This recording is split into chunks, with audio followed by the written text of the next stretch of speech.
out and joining. It should be another incredible talk. Wow, you've set the bar there. We've got to meet it. Yeah. Yeah, I'm sure it's going to be a good one. So for the people who are just joining us now, I've just got the go ahead from my technical team that we are on YouTube. So welcome to everyone. If you're joining us on YouTube, we're back again for another Thursday night live space talk from your experts in the space industry. And tonight we've got Mark, Jarman, and Electra Panagoulia in from Satellite Applications Catapult in Oxfordshire. Now, Mark, you're head of agriculture at the Catapult, and Electra, you're a data scientist. Mark, do you want to first tell everyone what your role entails as head of agriculture? Of course, kind of quite a complex question actually. I lead a market area at the Satellite Catapult, but effectively I work with a lot of people like Electra to see how we can take technology from space and make it fit for purpose for different customers and users across the agricultural sector globally. And that can be your retailers like Sainsbury's, to a Colombian cocoa farmer, to a shipping merchant who wants to transport goods around the globe. It's a really diverse role, puts me in contact with some amazing people, and in a position to actually see how we deliver benefits from space to really improve global agriculture. That's great. What about you, Electra? What is it like being a data scientist? No 2 days are ever the same. So my main job involves working with satellite imagery, whether it's what we call optical data or radar from space, because that is actually possible and it's quite cool what you can do with it. And procuring it, processing it, analyzing it, and basically making it work for real world applications.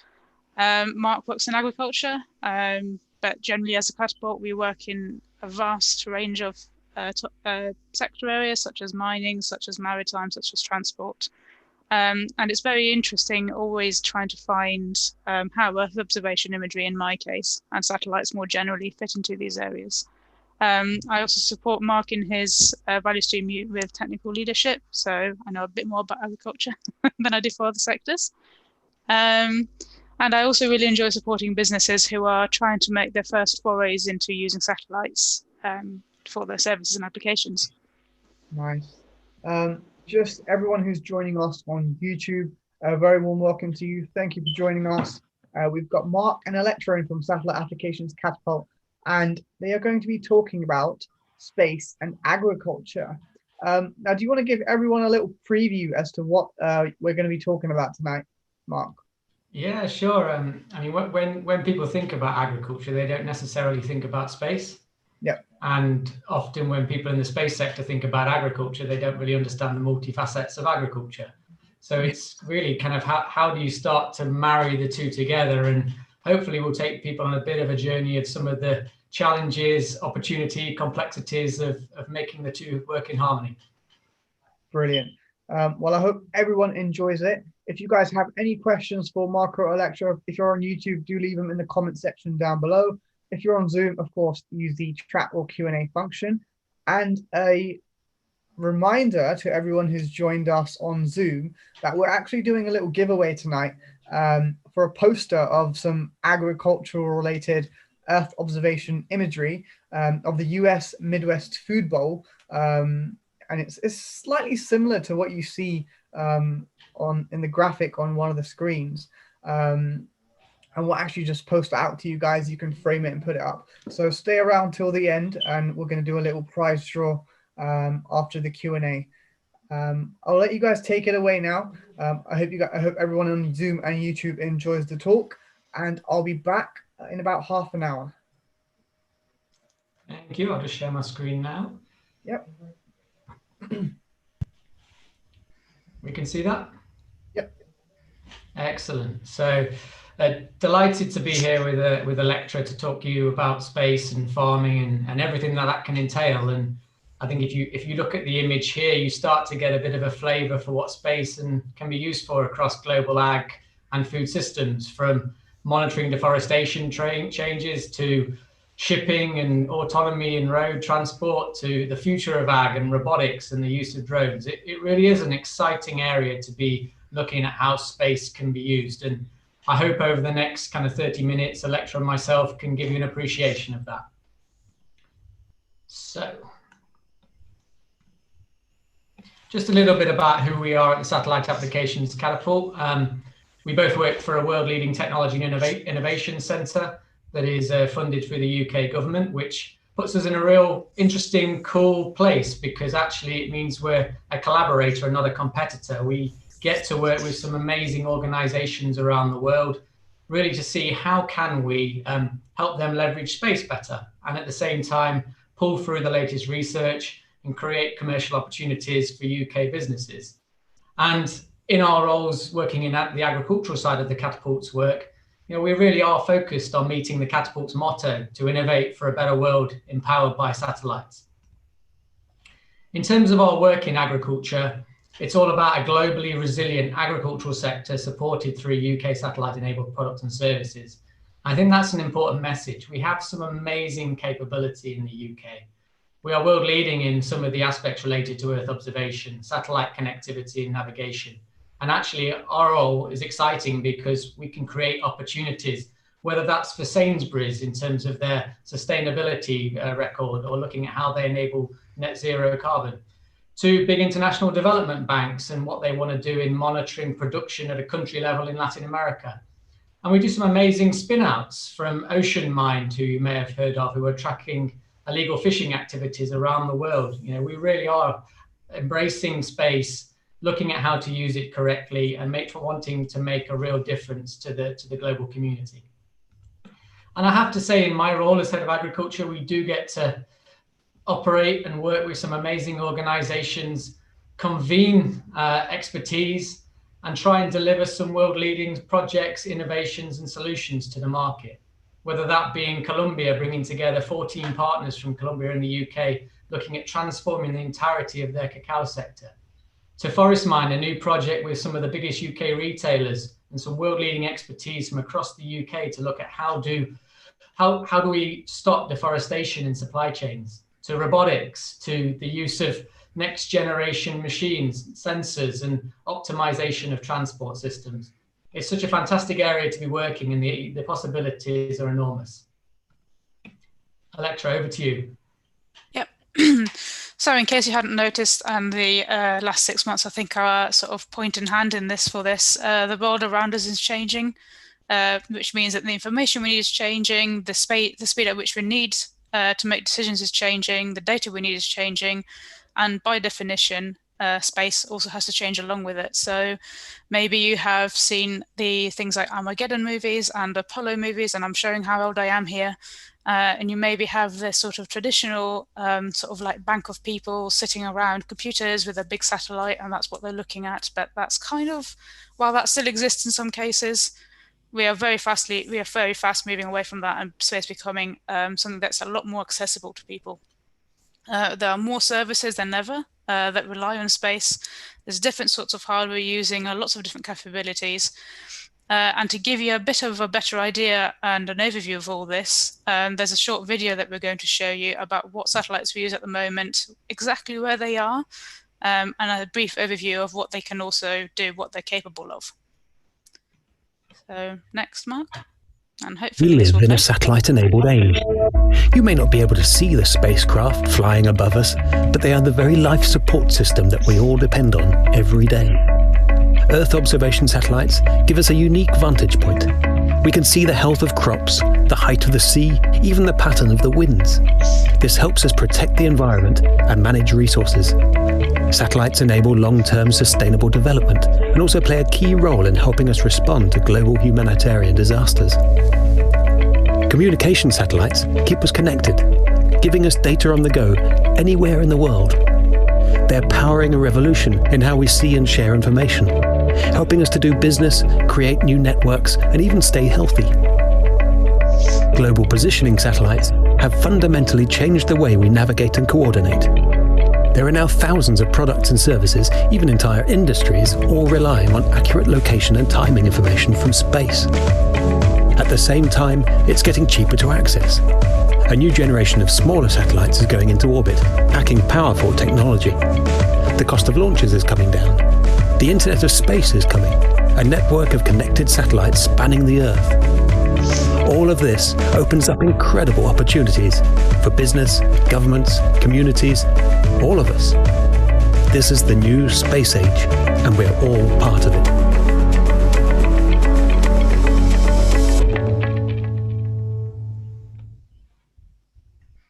Pretty exciting, huh? So basically what we're trying to say through that video is that space is and always has been a building block for innovation. And if you just think back to things like navigation satellites that were put up in the 70s, or loads of applications that are now dependent on those, the infrastructure that's gone up to be able to use the data from those satellites. So for example, everybody now uses Google Maps or Apple Maps. If you're an iPhone user, if you want to go somewhere you've never been before, you're never going to use a paper map. You're probably going to use your sat nav or your phone to get there. Your cache points use satellite technology. A lot of people don't even realize that that is the case, and there are a number of everyday applications that rely on space. So things from Pokemon Go, your Uber, your Tinder dates, everything with all of this relies on satellites. Another important thing to think about is, for example, what was mentioned in the video, weather. It'd be pretty much impossible to predict weather with any kind of accuracy without weather satellites that we've put in place. So basically, space has powered and does power a lot of things. It's fundamental to our everyday society. And actually, it's this sort of like hidden power that it has that we sometimes actually struggle to get people to realize. And we're not just talking about agriculture here, we're talking about other sectors too. It's a case of like, what actually does space mean? Because as we said, a lot of people will think that space is this very unique, very exclusive thing, and they'll wonder what they have to do with it. What have I got to do with space? What benefit can I get from space? And it's just raising awareness, matching these capabilities from space to what their problems are, what they need. And that is a key thing to unlock in order to enable and support transformation. So next, please. So yeah, we do live in times of technological change. Technology has come over a lot in just the last few years, let alone the last however many decades since the first big satellites were put up there, whether it's Earth observation or satellite navigation in the 70s, basically. Machine learning and automation has come on in leaps and bounds. It's just become a lot cheaper, a lot more accessible. You have it on the cloud. You don't even have to buy any hardware now. You just hire it for you hire as much as you need, as much power as you need, and as much storage as you need to do with the job that you have at hand. New manufacturing processes, 3D. We're now looking at things like manufacturing and assembly in space, which is going to make things a lot cheaper. And as well, increasingly connected and informed world. So everybody pretty much now has got, at least in developed countries, has got a smartphone. Access to information has never been more readily available than it is now. Next, please. And yeah, so when you see the likes of Elon Musk, Jeff Bezos, and Richard Branson putting money into space, you know there's a big step change coming. They wouldn't be getting excited about this. They wouldn't be investing the money that they are in this if there wasn't something that they could see that there was going to be a massive change. You know, we've got Facebook, for example, and others actually. Elon Musk saying they were going to put 1,000 satellites in space, and they're going to provide internet around the world at any time, anywhere you are. And if you just think about that, that's pretty amazing. It's not just a case that it's really good for agriculture, because agricultural communities, rural communities, and some of the least well-connected communities in the world. And it's not just in terms of production of food, it's things like healthcare, it's things like education, and it will overall improve the quality of life of these people. So next, please. This is just a sort of like simulation of maybe not to scale. It's not to scale. I hope not. What the satellites will look like around the Earth in maybe like 20, 30, 40 years time. We've got a few thousand satellites now in orbit, with everybody's plan to put even more up. Who knows what this will look like in 30 and 40 years. And while this is an opportunity, you can also think about it as a challenge in a way. You know, we've heard there have been quite a lot of cases where things have either broken up in orbit or smashed into each other, in some cases in quite dramatic fashion in orbit. So each, you could see this as a challenge as in, okay, you've got this asset in space. How do you bring it back? How do you sort of decommission it without this causing a problem for everybody else? And again, this is a problem. It's also an opportunity to build a new service off the back of it, as in, how do you deorbit things, whether they are themselves have a deorbit program, or whether they actually, you need to put something in space to remove them. So there's new opportunities and new services forming off the back of that. So it's just like an endless cycle of possibilities, basically. So next, and over to you again, Mark. Thanks, Electra. And I think the message there is space is everywhere in agriculture. And I think as Electra has articulated, given the way that innovation and new applications have developed, and people probably don't realize just how much space powers their lives. And that's certainly from my experience of working in the ag industry, is that people don't really understand the importance and relevance of space. And that's what makes it a fantastic opportunity for us, is to go and talk to them and explain that and ensure that space is used appropriately moving forward to tackle some of the fundamental challenges we all face. And I think this image always sums up quite nicely how space and agriculture sit together. Often from a space community perspective, they can look at agriculture as a bit of a, well, if we put this technology here, we have this solution here, this nice pretty picture there, it will solve something. There's lots of hectares in the world. There's an opportunity, there's money to be made. And from an agricultural perspective, they look at space in pretty much the same way. It's kind of, we've got some connectivity, you can take nice pictures. We're using GPS to enable our machinery to be moving around the country. Great, we know what we're doing. And actually, our opportunity is to really demonstrate it's far more complex than that. And actually, how that jigsaw looks and is solved is critical to addressing some fundamental issues that global food security faces, but also key to unlocking future large-scale opportunities for business. And it's important to really recognize just how complex the food system is. It's independent, interdependent, global and local, evolving, responsive to knocks and challenges. And you think about the last 6 months and the challenges that the food system has faced, just addressing the general public in rushing to the supermarket to try and buy as much food as they can to stock up because they think that the world's going to end. The food system has had to cope. But if we don't have connection, fundamentally, we don't really have anything. And that's an important message to kind of get across in relation to this presentation, and how space and ag have to have those connections to really benefit from one another. A lot of people don't realize how big and important the food industry is in the UK. It is the biggest industrial sector. I mean, it's bigger than automotive and aerospace combined, and employs nearly 4 million people, contributing over 100 billion to the UK economy each year. That's massive. And actually, when you think about it, we have to be thinking, how do we produce food more sustainably? How do we get better at producing that food, minimizing waste? And how do we ensure that actually there's jobs for the future as we move into more of an autonomous world? And Brexit is creating challenges with people not wanting immigration to happen, but they're a fundamental lifeblood to harvesting, picking fresh produce and fruit. Our global food system faces significant challenges, but also those challenges are opportunities for us to think differently to tackle them. When you think that 1.3 billion tons of food gets lost or wasted each year, and that could feed 2 billion people, when you're looking at a population that's going to grow to 10 million by 2050, you actually think, well, we must be able to operate smarter to ensure we can feed that population, not just have to produce more. When you see that 70% of global freshwater goes into agriculture, you think, how do we grow crops in new ways, whether that's urban farming or vertical farming, minimizing the use of water, the use of regenerative agriculture. When you hear facts that the Central Valley in California has lowered in its altitude by 60 meters due to water being extracted, you think we have to think about how we're going to be smarter and how we're going to ensure that the land we use is optimized, particularly in the face of climate change, which is going to change the way we farm. I don't know if most people realize we're now growing apricots in the UK. But when you engage with farmers around the world, and we're very fortuitous in that we get to do that, it's very common, whether it's a Colombian cocoa farmer or whether it's an upland sheep farmer in Yorkshire.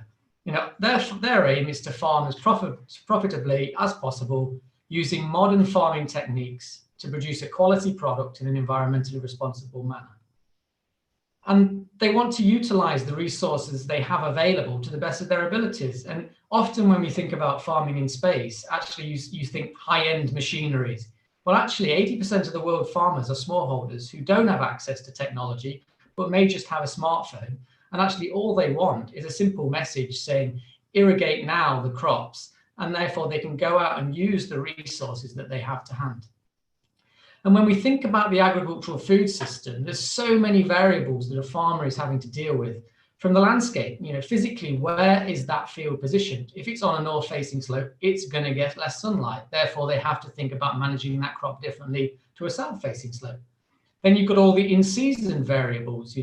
What implement have they got to plough the field? What is the seed variety? Have they got pressures from the market, meaning that they have to grow a different crop or produce more? And then you've got all of these uncontrollable factors that a farmer is having to juggle during the season. We get a summer like this that's been very hot, followed by a spring and a winter that was then wet. They have to think about how are we going to manage these risks to ensure that the crop at the end of the season is the best it can be to meet contracts, but also to provide the nutrients and nutrition for us as consumers. And that poor farmer is not short of technology and data. I mean, they are pretty confused. There's so much capability out there saying you need to work with us, you need to use our service, or you need to have this next generation device. And our opportunity as a Catapult is how do we move that from the present to the future into insight that the farmer who fundamentally is farming because it's a pastime and they enjoy it, and it's they want to be making a difference, can use this data to really optimize the way they farm. And our fundamental message, when we do a lot of work at the Catapult with Lego, is actually, technology is successful as the services enables. And that's a real message, because if you push technology and say it's going to make a difference, then that's brilliant. But how is it going to be used? Is it going to create value for the farmer? And ultimately, is it going to be sustainable? And during the lockdown, I got into my Lego again, and I thought, how am I going to pass the time? I've got, I like space. I'm going to go out and buy a lunar lander and pass a few hours. And as I was building it, it got me thinking about actually the challenges in terms of food and ag and how space can be used better.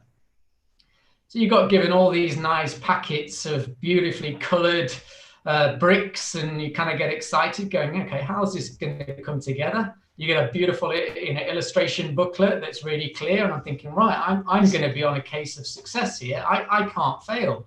I've got all the tools and information. I've got all these bricks that I'm told are going to be put together. And actually, I've got to be clever, I've got to be smart, but I should be successful. And as I'm going through the building process, I'm looking at all these pieces and how they go together and the intricacies, and thinking, hang on a minute. This is really what the food system is like and agriculture is like. You've got so many component parts that you just don't realize as a consumer.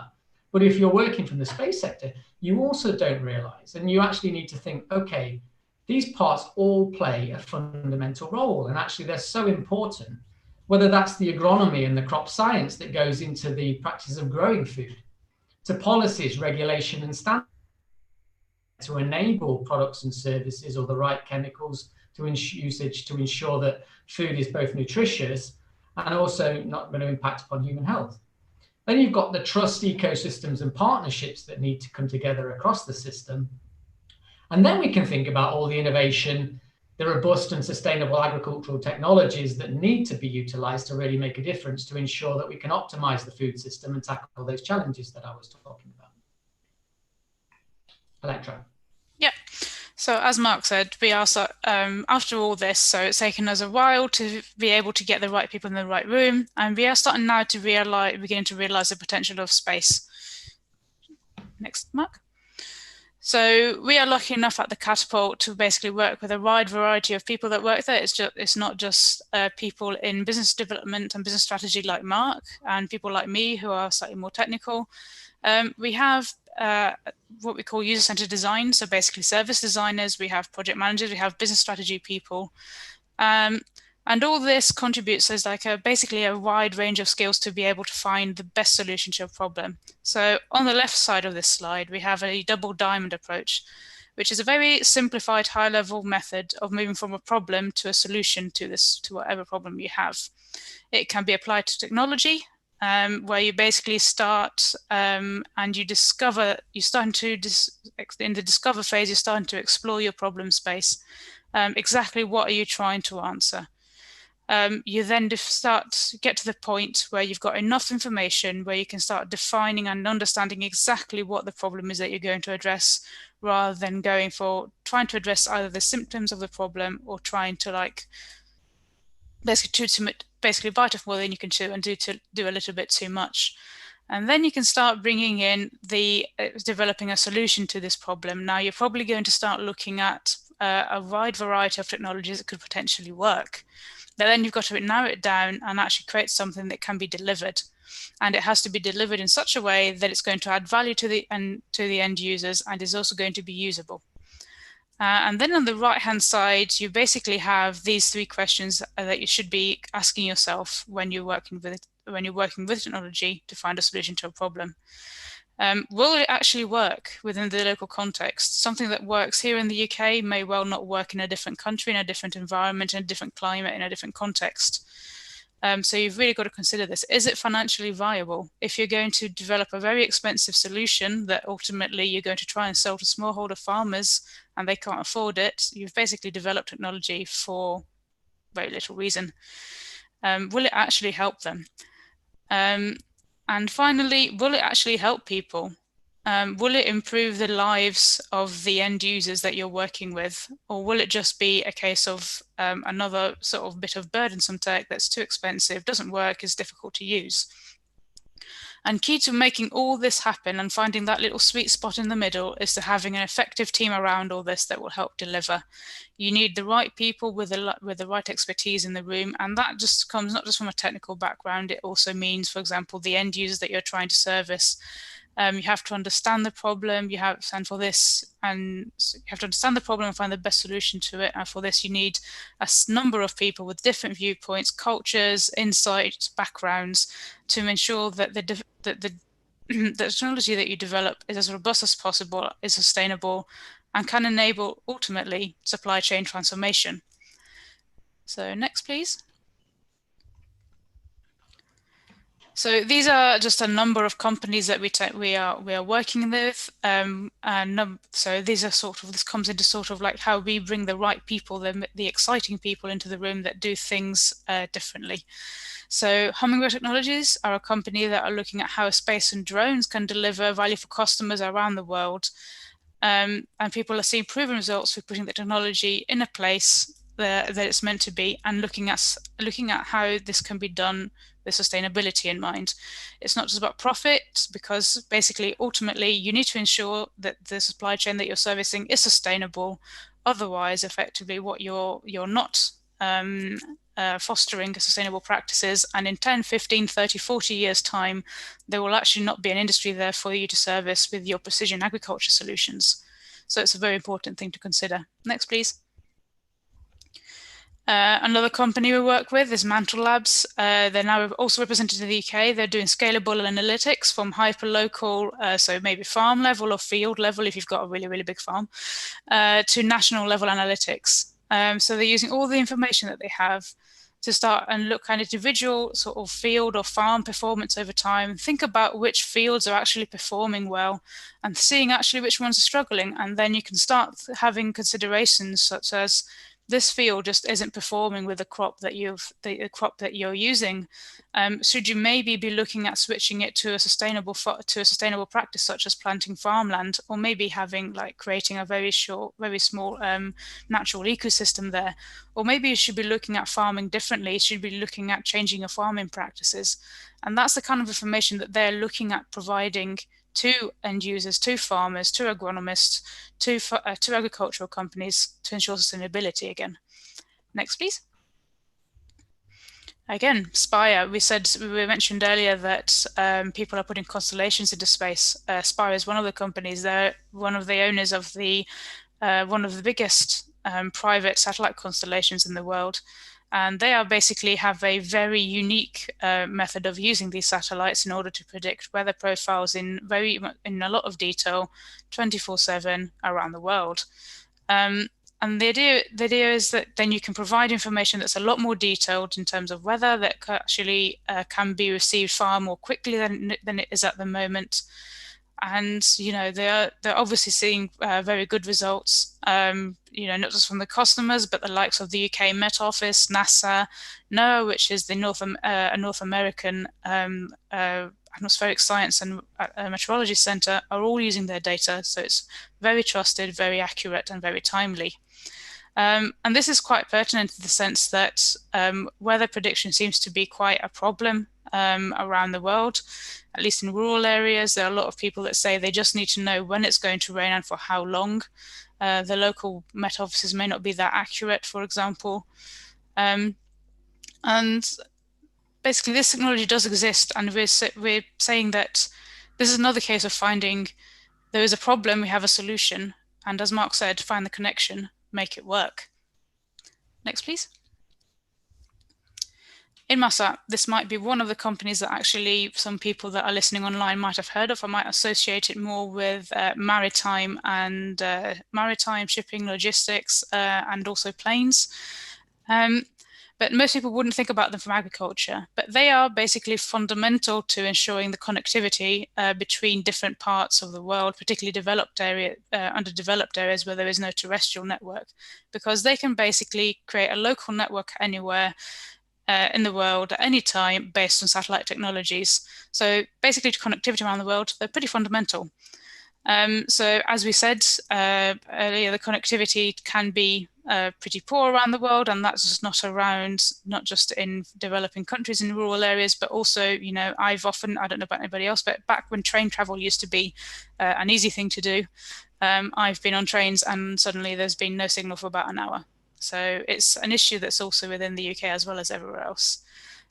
So as we said, there's huge problems of connectivity, and this is where Inmarsat and their technology can be brought together. We just need to find the best way of making this work and making it work for everybody. Next, please. So future space and agriculture. As I said, space keeps changing, and we've constantly got to find the best way of making this new technology work for agriculture. Next, please. So these are some of the bigger trends that we're seeing at the moment in terms of space technology. It's the advent of near real-time Earth observation. So if you remember earlier what Earth observation means, it's basically taking a picture in whatever way that is of the Earth and transmitting the data down and using that information for decision making. Now, the issue that we have at the moment is that we do have quite a long lag in most cases, and not just actually for Earth observation, even for drones, in the data becoming available to the end users so that it can be actioned on, basically.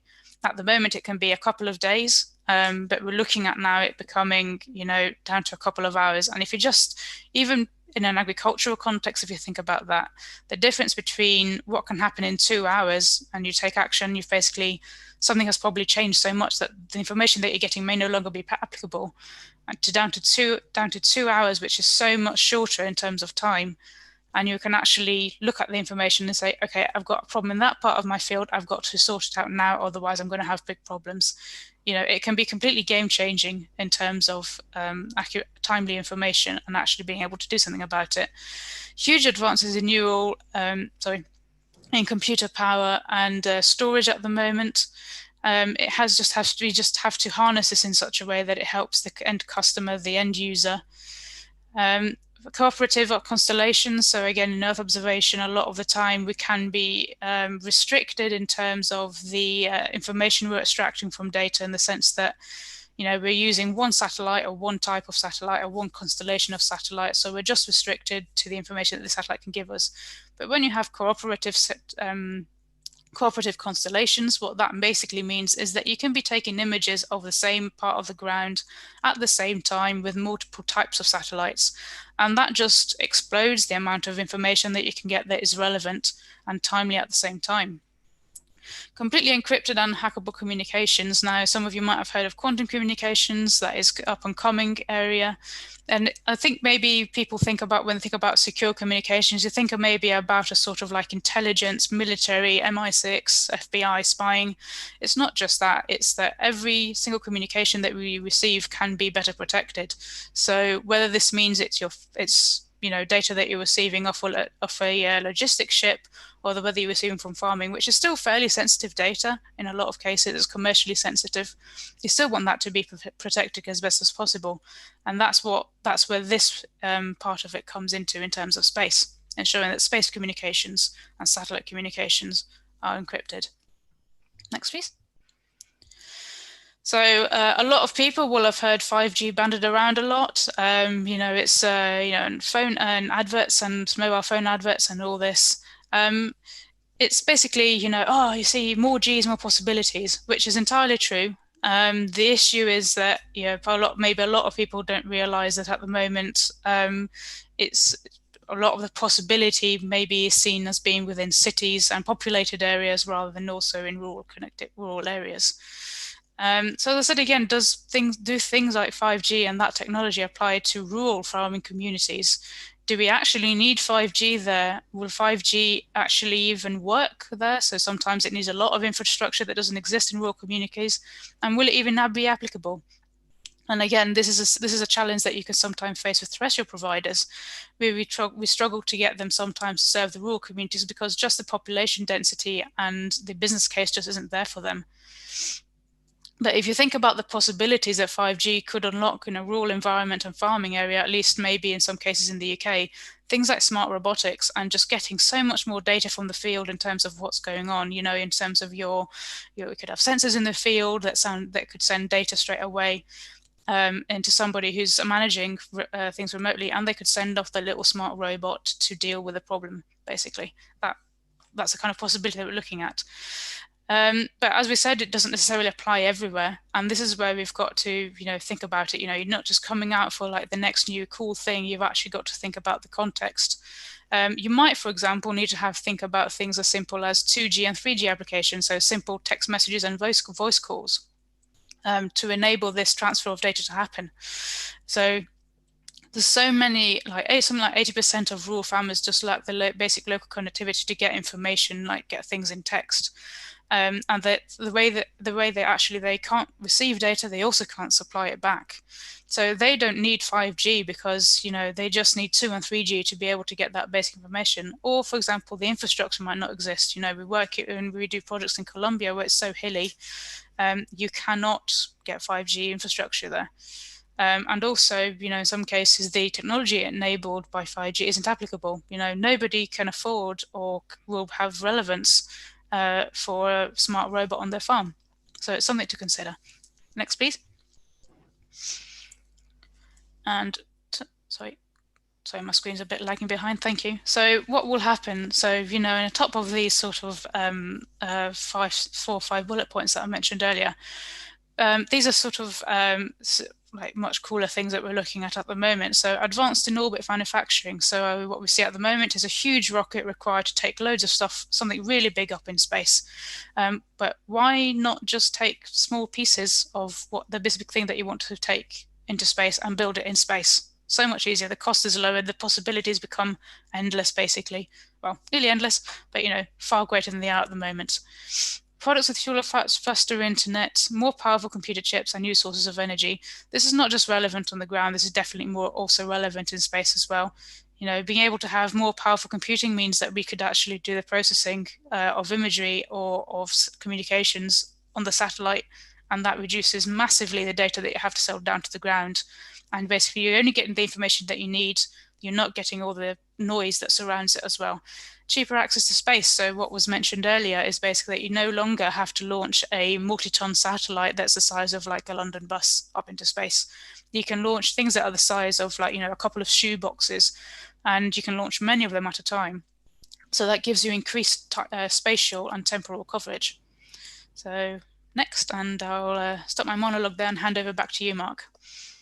Thanks, Electra. I think if you're not excited about what Electra's just been saying and see the opportunities, then we fail, because I think space-based technologies really are the building blocks of innovation, both now and into the future. And if we use them appropriately within agriculture and our food system, we've got some fantastic opportunities to deliver change, to address climate change, to deliver better nutritious food to everybody. And in systems, the right relationships really do create the right answers. And that's relevant when you think about the opportunities that exist in terms of agriculture. But going back to that jigsaw, the opportunities to do simple things to make a difference and actually deliver that nice, simple jigsaw that I talked about at the start. But to do that, we have to think about how are those pieces going to come together and who owns those pieces that we have to provide the value for, to ensure that they're incentivized to share their data, to ensure that they bring the right policies together, and to ensure that the technology is developed and brought in a way that adds value to everybody. And when we think about that jigsaw, often it's highly changeable. It's probably not flat. It's a cube. It's so many different interlocking pieces that have huge interdependencies with each other. But the opportunities to make a difference are enormous, and that's what excites us in terms of working within the sector. And that's where we can really start to make a difference, from reacting to problems, seeing a disease in a field or seeing that it's rained a lot and flooded a field and therefore we're going to have crop issues, is actually moving to what will happen so we can react and predict. But ultimately, we want to get to a point of what should we do about it? Help our farmers around the world through better monitoring and prescribing them the information that makes their life easier, ensuring that they produce the best food possible. So I want to thank you for listening to Electra and myself, and also provide you with a bit of proof that I did successfully build that model, and there was a very happy Lego figure at the end of it. Thank you ever so much. Thank you, Mark and Electra, for such an incredible talk. I hope everyone watching enjoyed it. I certainly did. And there were so many interesting points about how the jigsaw of space and agriculture links together. A few things I wanted to, well, before I actually go into some things, just a reminder to everyone to make sure you send in your questions if you have any for Mark and Electra. But one thing I found really interesting was the world we live in terms of the agricultural side. It's easy to forget that how important farming is. And working in the space industry, it's not something that we even think about every day. When we think about space applications, we had this very similar conversation with Anna last week, if any of you guys tuned in, but Anna's talk was solely on the hundreds of different types of space applications. Agriculture was one part of it. And within space and agriculture, there's so many interdependencies that you have to understand. And we're so reliant on, as you mentioned in the end, the laws behind how it's going to work. Of course, you have to understand the budgets of these people who are in like Colombia. They're not going to be able to afford like robotic machines and all that. It's really incredible to learn about. And thank you for such a nice overview. One thing I wanted to talk about was vertical farming. What is that all about? Fundamentally, it's trying to produce food much more locally in kind of an industrial way to service demand and need. I would argue it's probably a little bit of a hype at the moment. But it's when you think about producing a lettuce or salad or herbs, can we produce it, if you're living in central London, in a warehouse next door using resources that are just recycled as part of the process? Natural light, you don't need to, you're not reliant on the sun, you're reliant on ultra efficient lighting systems to ensure that you're able to continuously produce food 24 hours a day, which, when you think about tackling the global food security issue, if you can do that and produce food much more locally and not be reliant on good weather, we'll be in a better position. The challenge at the moment is, from the majority of food, the cost to do that through vertical farming is just exponentially too high. Yeah. It's interesting that actually basil is probably one of the best crops you can produce if you're vertical farming. It's much cheaper and more effective to do it than producing it in an open field. Oh wow. Okay. Why is that? Just the cost benefit from the inputs that need to go into it. You've got a shorter growing cycle.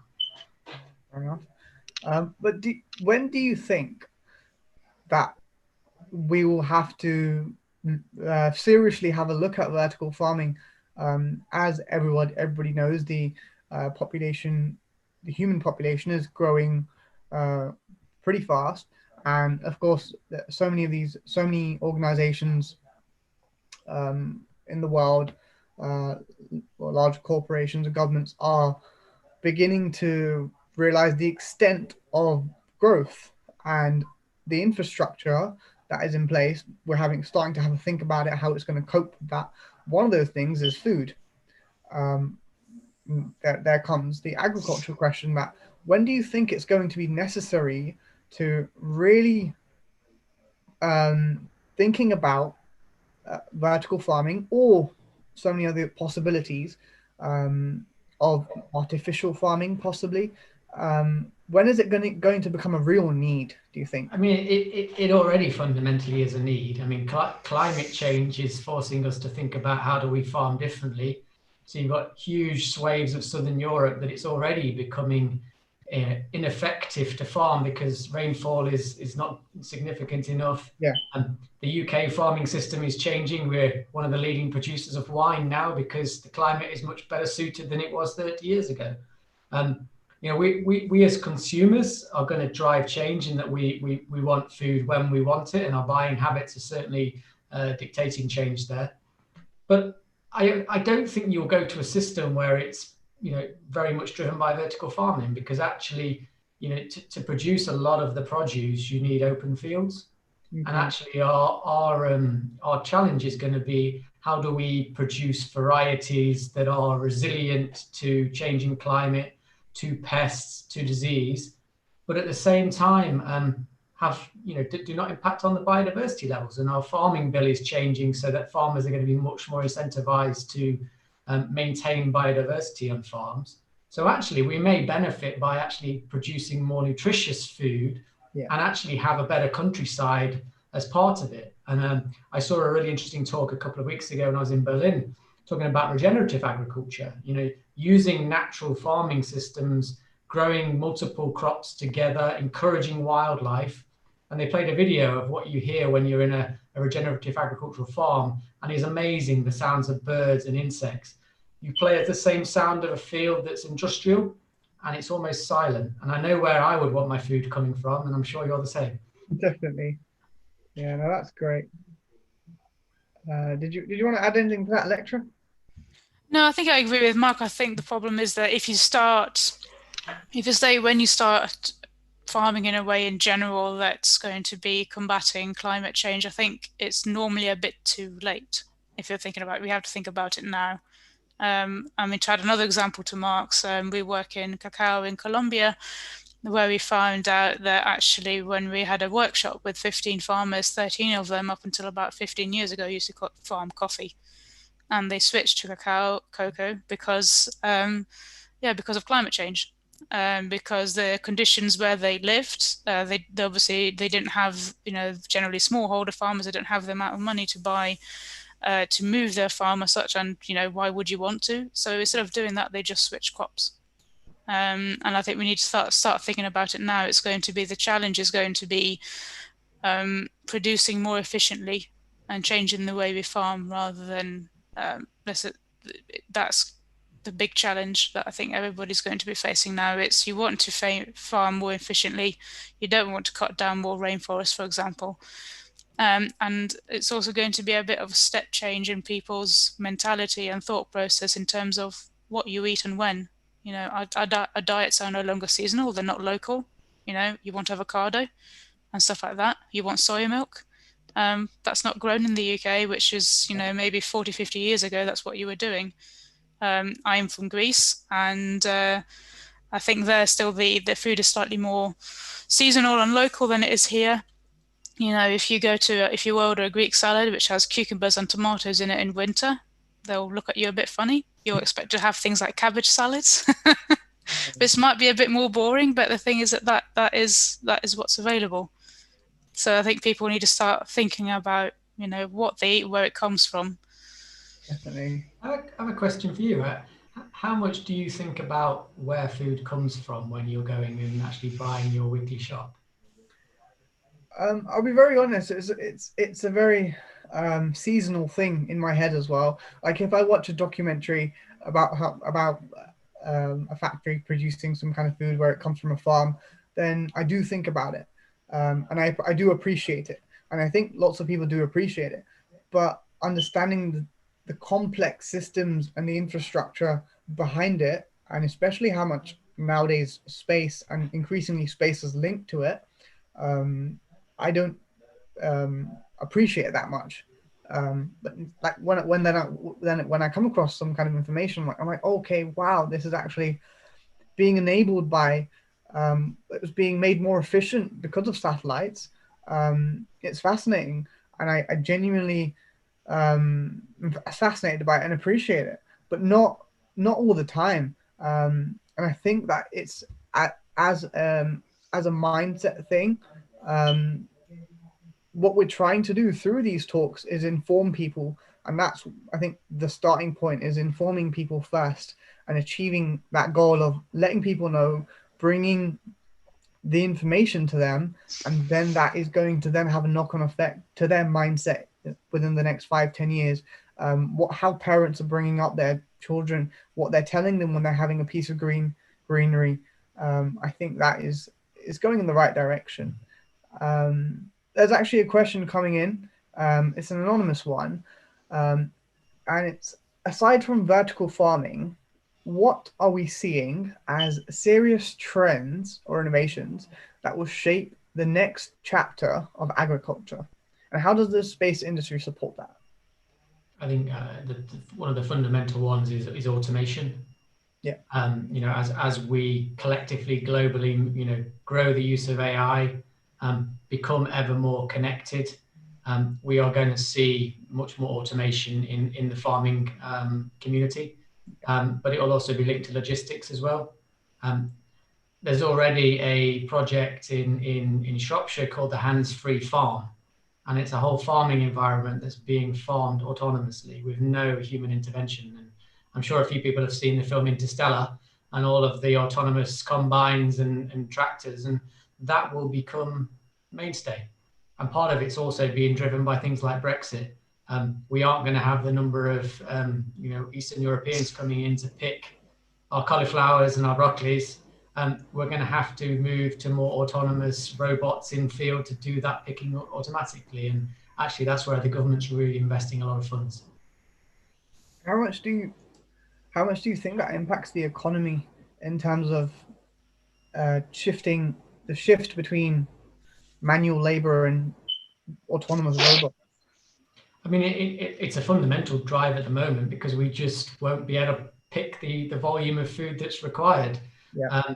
I think one of the challenges that, you know, not just agriculture faces, but so many sectors, is as we become more autonomous and AI starts to become even more mainstream, that it is replacing jobs, is what is everybody going to do? Yeah. But at the same time, one of the exciting things is it creates new jobs in these fields that didn't exist. And I had a really interesting conversation with a really leading farming group, and they've employed a chief technology officer to operate the farm because actually they want to leverage this technology. They just don't have the skills in the farming community to do it. I think as you said, across many sectors, even though the manual labor jobs are on a decline, as you said, you can't pick enough cauliflowers in. You can only pick a certain amount of cauliflowers in a certain amount of hours, whereas a robot, of course, can go above and beyond. And I think it's finding the right balance between growing to that level of making everything autonomous, but also thinking about jobs. And there will be people who can't do technical jobs, even though I think that is the future where most jobs will have to be technical because manual labor roles will be taken over by robots. So I think it's a good thing that eventually you have to learn a skill in order to do a job.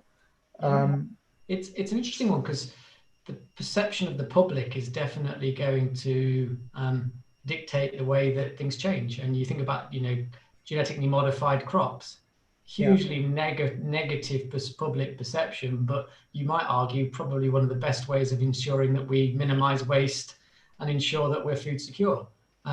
It's all got to happen in combination.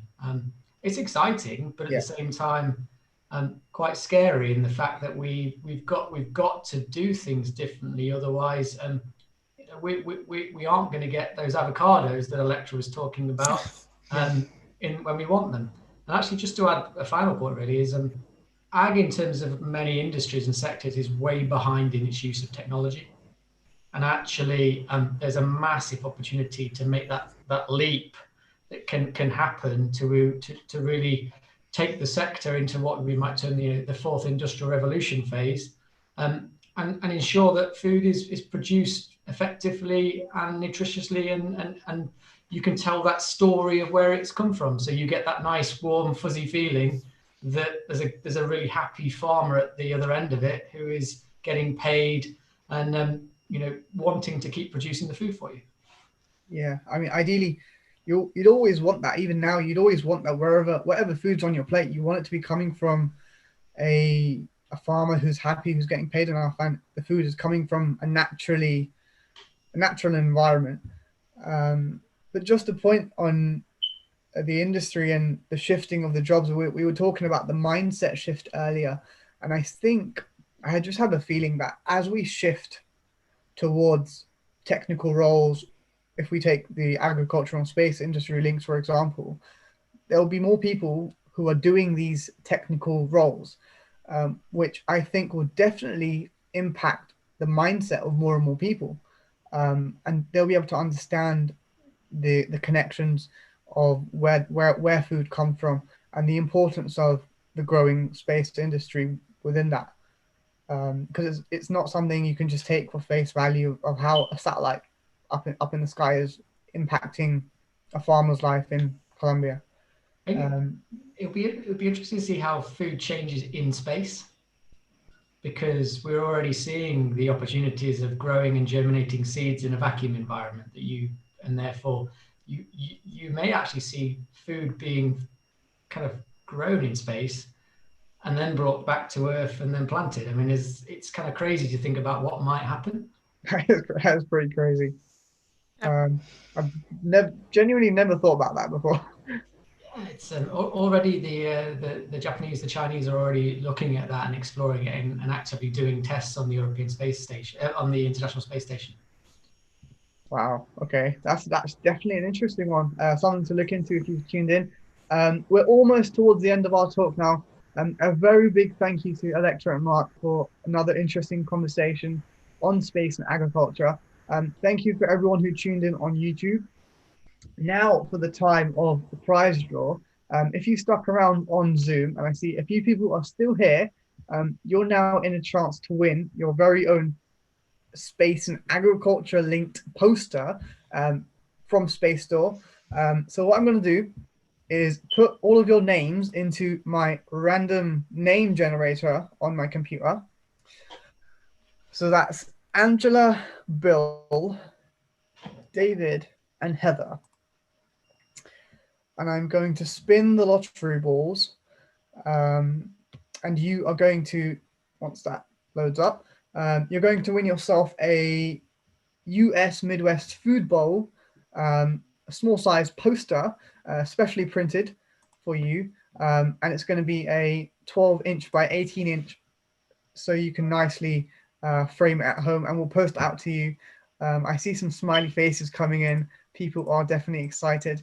And I'm going to put, I think one person dropped out. So we've only got Angela, Bill, and David left. Okay, we're going to spin the ball, and our winner for tonight's giveaway is David Humphrey. Congratulations, you've got your hands on a poster from Space Store.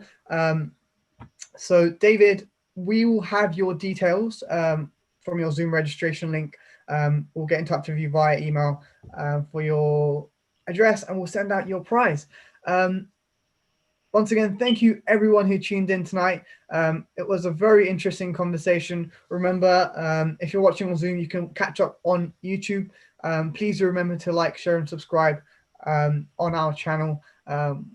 And next week, we've got another giveaway. It's Libby Jackson in, and she has just launched her second book. And all you need to do is register for the talk on Zoom, and then stay till the end, and we're going to be giving 2 signed copies away of her book. So please do join in for that, and we'll see you next week. Electra and Mark, it has been an absolute pleasure speaking to you. Thank you for your time. Thank you for an incredible presentation and providing such a lovely insight on space and agriculture, and completing the pieces of the jigsaw for us. I hope you enjoyed it. Thank you. Yeah, really did. Yep, thank you. Awesome. Until next Thursday, we'll see you again. I'm glad you enjoyed it, Angela. Next Thursday, we'll see you guys for another space talk with Libby. But before then, make sure you tune into our YouTube channel on Tuesday, where Nick and Terry will be completing their space roundup of the latest and greatest space news. Have a great evening, enjoy the weather, and take care. We'll see you on Tuesday. Thank you very much. Thank you, Mark and Electra. Have a great evening. Bye, everybody. Thanks for listening.